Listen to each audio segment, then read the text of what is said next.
Dear students, today we are going to start with a new poem in your English textbook, A Legend of the Northland, composed by Phoebe Carey. Dear students, यहाँ इस poem में एक lady की story बताई जाती है जिसने Saint Peter को क्रोधित कर दिया था। क्यों? क्योंकि वो बहुत लालची थी। तो ये पोएम को स्टार्ट करते हैं। Away away in the Northland where the hours of the day are few and the nights are so long in winter that they cannot sleep them through. अभी बता रहा है कि away away in the Northland मतलब उत्तर दिशा में काफ़ी दूर, जहाँ पे जो घंटे होते हैं दिन के वो कम होते हैं। and the nights are so long in winter, और सर्दी के मौसम में जो रातें होती इतनी लंबी होती हैं कि they can not sleep them through, कि लोग उनमें सो नहीं पाते हैं। कहने का मतलब ये है कि रात इतनी ज़्यादा लंबी होती है, लोगों की नींद पूरी हो जाती है, बट रात जो है वो ख़त्म नहीं होती है। Where they harness the swift reindeer to the sledge when it snows and the children look like bears कव in their funny furry clothes. अभी बता रहे हैं कि वहाँ पे क्या होता है कि they harness the swift reindeer, reindeer एक तरह का एनिमल होता है जिसको बांधते हैं टू द स्लेजेज। स्लेजेज आप जानते हैं कि एक तरह का ऐसा कार्ट होता है जिसमें रेनडियर इसको खींचते हैं और वो बर्फ पे फिसलता है। मतलब उसमें पहिए नहीं लगे होते हैं, बट उसमें से स्लाइड्स लगे होते हैं जो बर्फ पे फिसलता है। तो वही है कि बर्फ में जो है रेनडियर उसको खींचते हैं। And the children look like bears cubs in their funny furry clothes, और बच्चे जो होते हैं वो भालू के बच्चे लगते हैं। जो के चिल्ड्रन होते हैं वो भालू के बच्चों जैसे लगते हैं। क्यों लगते हैं? क्योंकि ऐसे कपड़े पहने रहते हैं जो उनका बहुत फनी लगता है, उसमें फर्श रहते हैं। आप जानते हैं उन्हीं कपड़े कैसे होते हैं। They tell them a curious story, I don't believe this true and yet you may learn a lesson if I tell the tale to you. बोल रहा है कि लोग क्या है कि उनको यानी बच्चों को एक क्यूरियस एक रुचिकर कहानी सुनाते हैं, और मुझे लगता है कि ये सच है। लेकिन फिर भी अगर मैं ये कहानी आपको बताऊं तो आपको इसे एक अच्छी सीख मिल सकती है। अब यहाँ पर पोएट एक स्टोरी बताता है, सॉरी पोएटेस एक स्टोरी बताती है कि once when the good Saint Peter lived in the world below and walked about it preaching just as he did you know. अब बोल रहा है कि सेंट पीटर के बारे में कि जब वो इस दुनिया में रहा करते थे और लोगों को प्रीच करते हुए या लोगों को धर्म का उपदेश देते हुए टहला घुमा करते थे, जैसा कि आप उनको जानते हैं।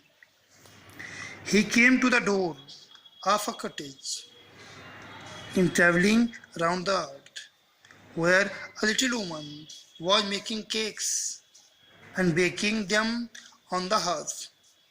अब बता रहे हैं कि एक कटेज के पास वो आते हैं ऐसे घूमते हुए, और फिर एक औरत उसमें रहती है कटेज में जो केक्स को बेक कर रही होती, केक बना रही होती है। And being faint with fasting, for the day was almost done, he asked her from her store of cakes to give him a single one. अब पूरे दिन भूख प्यास से परेशान थे वो, और पूरा दिन बीत गया था ऐसे ही। तो उन्होंने उस औरत से कहा कि जो उसके केक की स्टोर है, जो उसने केक बना के रखे हैं, उनमें से एक केक उनको दे दे ताकि उसको खा लें। So she made a very little cake, but as it baking lay, she looked at it and thought it seemed too large to give away. अब हुआ क्या कि उस औरत ने जो केक बने हुए थे उनमें से नहीं दिया, इनके लिए उसने एक केक बनाया, एक छोटा सा केक बनाया। लेकिन जब इसको उसने बेक किया, उसको रखा, तो उसको ये बहुत बड़ा लगा। मतलब इतना बड़ा लगा कि हाँ, इतना बड़ा उनको वो दे नहीं सकती थी। कहने का मतलब है वो सोच रही थी कि मुझे देना है किसी को तो इतना बड़ा केक क्यों दूँ, एक छोटा सा केक बना के दे देती हूँ। लेकिन जब उसने उस केक को बनाया, मतलब ट्राई तो उसने छोटा केक बनाने का किया, बट जब वो बन के तैयार हुआ तो उसको लगा ये तो बहुत बड़ा है, इसको कैसे दे सकती हूँ। Therefore, she needed another and still a smaller one, but it looked, when she turned it over, as large as the first had done. फिर क्या हुआ, उसने दोबारा गूंथा, जो भी उसके मटेरियल होते हैं, आटा वाटा जो भी होता है, उसको दोबारा गूंथा और भी छोटा टुकड़ा लिया, मतलब पहले वाले से भी छोटा टुकड़ा लिया, और फिर उसको उसने बेक किया, बनाया। लेकिन जब ये फाइनली तैयार हुआ तो इसको लगा कि जैसे पहले वाला बड़ा था जितना, उतना बड़ा तो ये भी निकला। Then she took a tiny scrap of dough and rolled it flat and baked it thin as a wafer. But she couldn't part with that. फिर इस बार क्या हुआ कि उसने और भी छोटा टुकड़ा लिया, मतलब आटे का और भी छोटा टुकड़ा लिया, और फिर उसको इतना रोल कर, मतलब फ्लैट करके रोल किया जैसे कि पपड़ी होती है। लेकिन वो इससे भी अलग नहीं हो सकती, मतलब ये भी देने का उसका मन नहीं बन रहा था, कहाँ इसको भी दिया जाए, ये भी उसको बहुत ज़्यादा लग रहा था। For she said, my cakes that seem too small when I eat of them myself are yet too large to give away, so she put them on the shelf. उसने बोला कि मेरे केक्स जब मुझसे खुद खाती हूँ मुझे बहुत छोटे लगते हैं, लेकिन जब उसको देने की बारी आती है तब मुझे बहुत बड़े लगते हैं। तो इसलिए क्या हुआ कि उसने इसको भी अपने सेल्फ में, अपने अलमारी में इसको रख लिया। Then good Saint Peter grew angry, for he was hungry and faint, and surely such a woman was enough to provoke a saint. तब क्या हुआ कि जो सेंट पीटर थे उनको गुस्सा आ गया। क्यों गुस्सा आ गया? क्योंकि भूखे थे और एकदम मूर्छित हो रहे थे भूख से, और निश्चित तौर पे एक ऐसी औरत काफ़ी थी उनको क्रोधित करने के लिए, गुस्सा दिलाने के लिए, क्योंकि इसके बिहेवियर ऐसे थे। And he said, you are far too selfish to dwell in a human form, to have both food and shelter and fire to keep you warm.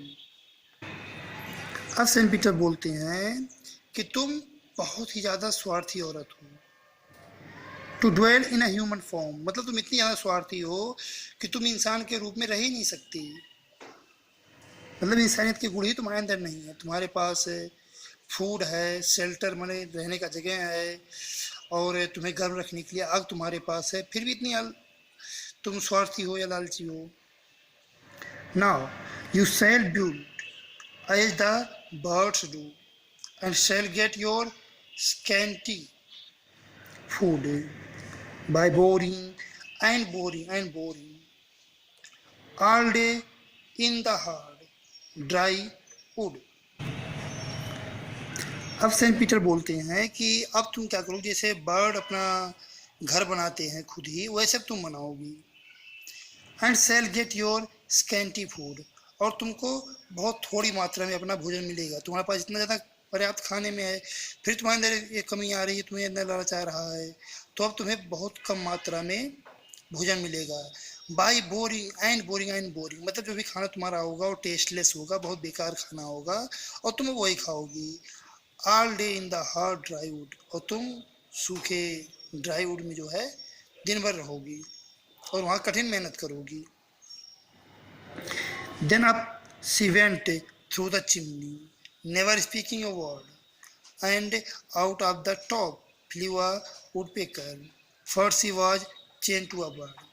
अब इससे पहले कि औरत कुछ बोल पाती, कुछ कह पाती, वो बर्ड में कन्वर्ट हो गई और चिमनी से होकर के वो ऊपर उड़ गई, एक वुडपेकर का रूप लेकर के। वुडपेकर आप जानते एक तरह का बर्ड होता है जो अपने ठोंठ से सूखी लकड़ियों में उसको गड्ढे करके अपना घोंसला बनाता है। तो अब क्या हुआ कि वो एक बर्ड के रूप में चेंज हो गई थी। She had a scarlet cap on her head, and that was left the same, but all the rest of her clothes were burned black as a coal in the flame. वो औरत एक Scarlett colour का cap पहने हुई थी अपने sir पे। तो क्या हुआ कि बर्ड बनने के बाद भी वो कैप उसके सर पे रहा, लेकिन बाकी जो उसके कपड़े थे वो सब आग में जल गए थे। And every country schoolboy has seen her in the wood where she lives in the trees till this very day, boring and boring for food. अब क्या है कि जब गांव के बच्चे जो होते हैं स्कूल जा रहे होते हैं तो जंगल में उसको देखते हैं जहाँ पे वो पेड़ में रहती है और दिन भर जो मेहनत करती रहती है और अपना वही बोरिंग भोजन खाती है। ठीक है, तो इस तरह से आपका पोएम फिनिश हुआ और अब आप इसको स्टडी करेंगे। Thank you.